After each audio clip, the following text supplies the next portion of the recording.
Hello everyone, it is Patricia from TarantulaHeaven.com. We have Miss Spidey, my beautiful G. Rosea right here. She is moving around right now, so this is very fortunate. I hope that she does some really cool stuff for you so you can watch while I'm talking.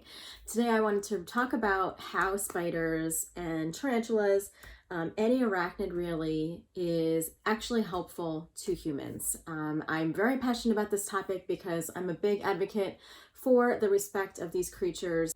And I often think that, maybe you will never be a spider lover, or maybe you will always struggle with some level of arachnophobia. However, that doesn't mean that those of us who are really scared of spiders and maybe will never consider getting them as a pet or wanting to maintain some close proximity to them, we can at least learn to respect these animals as a very necessary and important part of our world.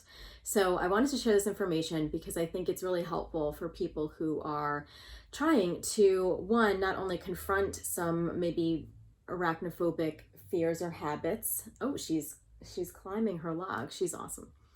But to also just know that these creatures do have a purpose and that they're actually incredibly useful in ways that we cannot even imagine and we're still learning about. So I wanted to start with one of the obvious ones, and then I'll get into a few less obvious ones. The obvious ones are pest control, obviously. We all know that spiders and their spider webs and the fact that they eat things like mosquitoes and more pest-like critters, that's very, very important. And this is important for a lot of different reasons, besides just protecting our gardens from bugs that might eat our plants, ruin whatever nice peace we're trying to have when we try to enjoy our backyards in the summer.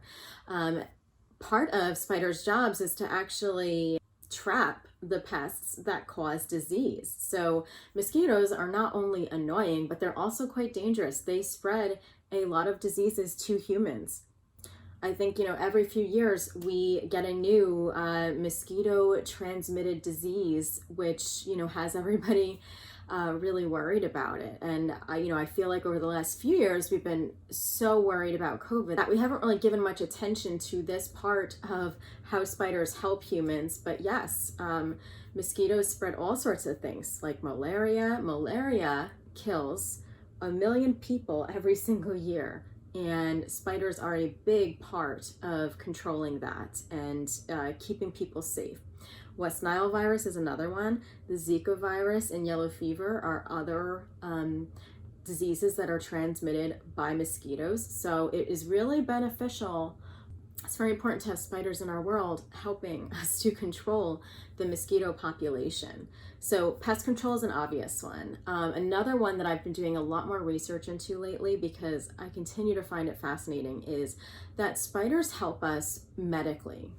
I've made videos about this before, and if you're more curious about going into more detail into this, you can definitely search my channel for ways that spiders and tarantulas help with things like chronic pain or other medical things. You can just search for medical related content on my channel, and I'll also leave a link at the end of this video to another video that you might find useful if this interests you. But spider venom, or tarantula venom specifically, is being researched for helping humans with chronic pain. There is a way that the venom interacts with certain receptors in our brain, and it is actually teaching researchers about more effective and less dangerous treatments for chronic pain, because in America and many other areas of the world, we are struggling with prescription drugs and the dangers of and addictive natures of these medications. And so they are really looking into alternatives, and tarantula venom actually could be a very big clue towards safer treatments.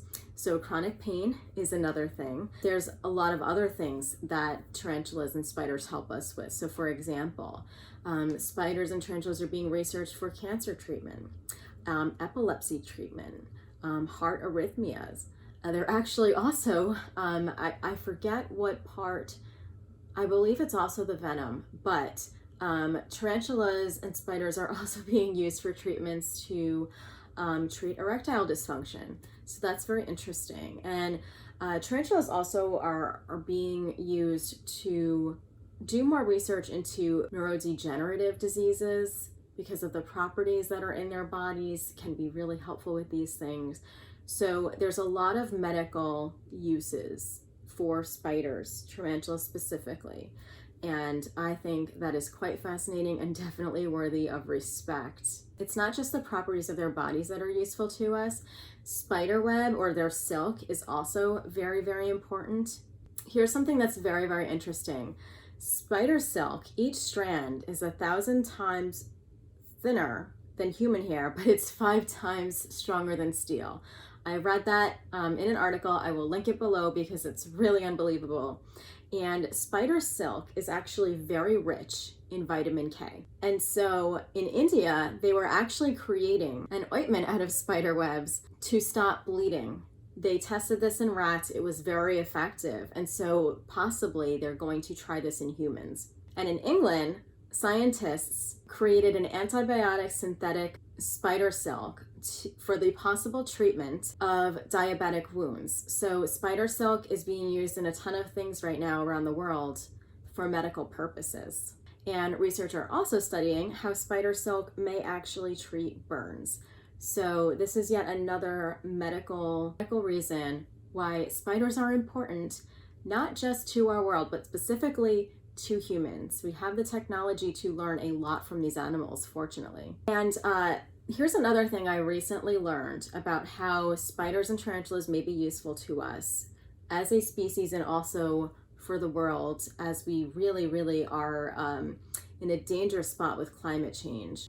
So as we are facing a kind of like a turning point where we need to figure out how to reverse the damage that we have done or continue to do in our world, it has been found that spider silk has quite strong elastic properties, and they are looking at spider silk as a potentially biodegradable replacement for plastic or rip-resistant paper. That is fascinating. I never actually, I was aware of the medical properties and the benefits of spider venom and their silk and things like that. However, I was actually shocked to learn that they're also looking into spiders for thinking about how could we make more sustainable properties and contribute less, reduce our footprints when it comes to our environment. So that is really, really exciting. I want to do more research into that, and I think that deserves to be its own separate video, but I wanted to just share that since I recently found that out. I'm going to leave links to all the information below so that you can, fact check what I'm saying. But it is very cool. And someone had made a really wonderful point that while this is absolutely wonderful that spiders and tarantulas are getting credit for being such useful, critical creatures in our world, we are hoping that as researchers are doing this, that they are not harming spiders. I do think there are ethical concerns when it comes to getting venom from spiders, or, does this hurt or bother the animals? And I'm not really sure what kind of ethical considerations are being made. I think somebody had suggested that it would be great if they actually, studied the venom and actually figured out how to make it synthetically so that animals do not have to be hurt in this process or have their lives disrupted. I am all for that. But it seems like this research is really new. The learning that spiders and tarantulas can contribute to society in these new ways is quite, it seems like a very early science or early research. So I'm hoping that all of that is coming and that this information becomes more popular, because these animals truly do deserve our respect. Every living creature does deserve it, but for creatures who have been stigmatized and treated as though they are less than and not important and a nuisance, truly do deserve to be appreciated. I don't know if you can see it, but as I talk about spider appreciation, Spidey just went down into her tunnel, and so she's probably going to stay there for quite a bit. She is too funny. Anyway, guys, I really want to know your thoughts about that. I was so excited to share this information with you. I think this is super fascinating, and I will be doing more sharing of information like this as I come upon it. If you know anything about this, please let me know. Did I leave anything out about how spiders and tarantulas are super worthy and useful in our world, not just for environmental reasons, but also because they can really help educate the human species about things that we can improve in our medical and environmental treatments? Let me know. I will see you guys next week for Tarantula Tuesday. I hope you enjoyed Spidey running around before she disappeared. And yes, have a wonderful week. Bye.